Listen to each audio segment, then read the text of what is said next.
we mentioned in the past on this show that there is horrific treatment that occurs in the country of China, a particular group in China called the Uyghurs, who are a Muslim community, and they have been brutalized by the Chinese Communist Party.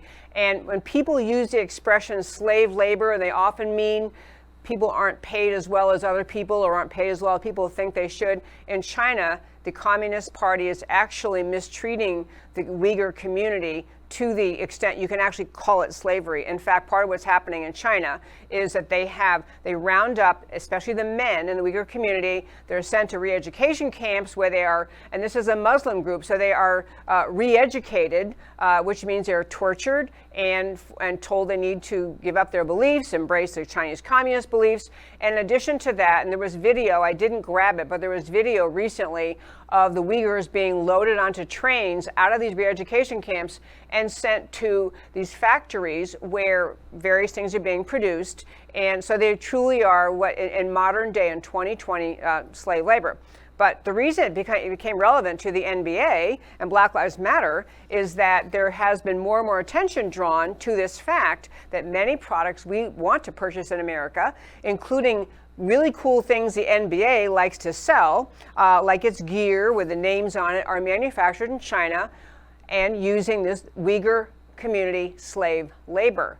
And the NBA, as you know, we've talked about this in the show also, but they are really strongly behind the Black Lives Matter movement, even though we've been talking, many people in America have come to realize that the Black Lives Matter movement is Marxist in its founding. It's not just the people who found it happen to tout that they have been Marxist trained, but if you read the agenda on their own website, they are a Marxist organization. They are geared toward and aiming toward the destruction of the nuclear family unit. There is a profoundly anti-American group. So the NBA, because they had a shortened season because of COVID, are having this little mini season in Florida and decided after some player input, they're going to have Black Lives Matter painted on the floor of this basketball arena where the NBA will be playing this little mini season. So I'm going to tie all these little dots together, connect all these dots to say it is seen by many as hypocritical that the NBA is in this protest supporting Black Lives Matter, and which is itself a dangerous Marxist organization responsible along with Antifa for destruction in America's cities. And we're still watching today in cities around the country, riots and burning and destruction still ongoing. And yet the NBA is perfectly comfortable in continuing to rely on getting their NBA products out of China, manufactured in China, compounded with that the NBA loves to have the country of China, the massive population of China, as a source of selling their goods also. So the NBA is pretty much benefiting from the mistreatment by the Chinese Communist government of the Uyghur population, and they are both getting their goods manufactured inexpensively and then sold. And this is just a massive marketing success story for the NBA, but not so much for the Uyghurs. And so fortunately, there was a bill proposed in Congress. Senator Josh Hawley, Republican of Missouri, has been talking about, first of all, he's been speaking up about the idea that LeBron James, who has all sorts of horrific things to say about America and he supports Black Lives Matter and he's denouncing America.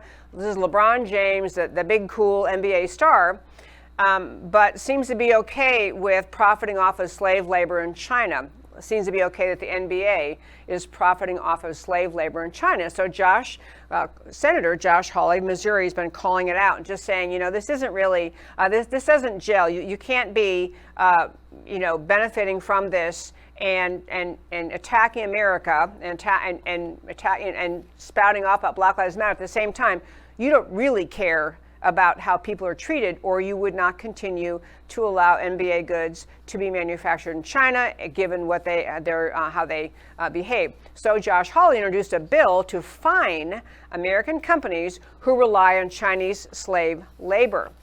I love that he's doing that. I love this attention brought to the horrific idea that here in 2020, when we think we're in the civilized world, we've moved past the horror of the past, that we still have genuine, honest to goodness slave labor in China at the hands of the Chinese Communist Party. Very little concern expressed by most people in America.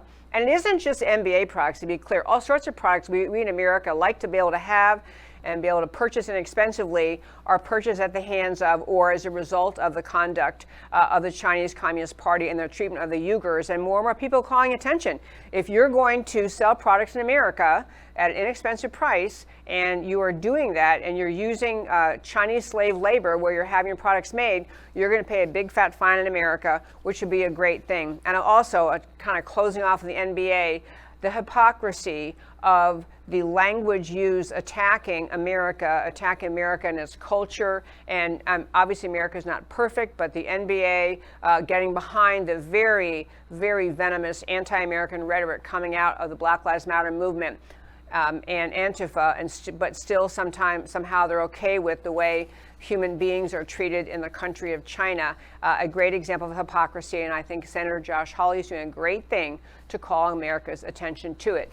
And that, my very fine friends, is today's First Five.